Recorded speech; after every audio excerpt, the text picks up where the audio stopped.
In 2012, the South African mining sector accounted for 8.3% of GDP directly on a nominal basis. And in 2024, this number dropped to roughly 6% of the nominal GDP.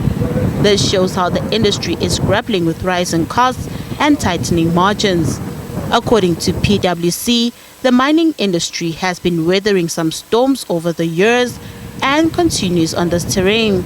It says the industry has been battling with not only infrastructure failure, load curtailment, and logistics, but global pressures as well. Direct electricity costs, interesting, is the one that's perhaps not coming down, but a lot of gold mining companies operating in remote areas are reliant on diesel and heavy fuel oil supplemented by renewable energy, and therefore the drop-off in oil prices is helping them from an input cost point of view as well. The bulk of the 2003 through to 2012 maximum boom cycle that the mining industry had was driven by infrastructure-driven growth.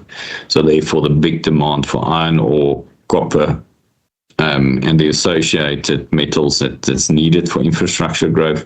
And then we often forget in the mining space that aggregates such as limestone, sand, stone, all the things that's needed for concrete, for building roads, and the rest are key as well, and they're also mine products. While platinum group metals and other minerals face tough times, gold is enjoying sunnier days, and there's a clear reason why. There's certainly investment in gold from a risk point of view. I mean, gold's counter-cyclical. We see that in these results. And when you've got pressure and concerns around the global risk environment, then investments happen in gold. So where does that investments happen? It's certainly happening in the central banks. And if you look at the investments made by central banks, there doesn't seem to be any tapering off in that investments, at least for the next year. So gold probably going to stay strong for some time still, until we get a bit more peace in the world, or until various countries decide that, well, there's an alternative to investing in gold in a risk-averse position.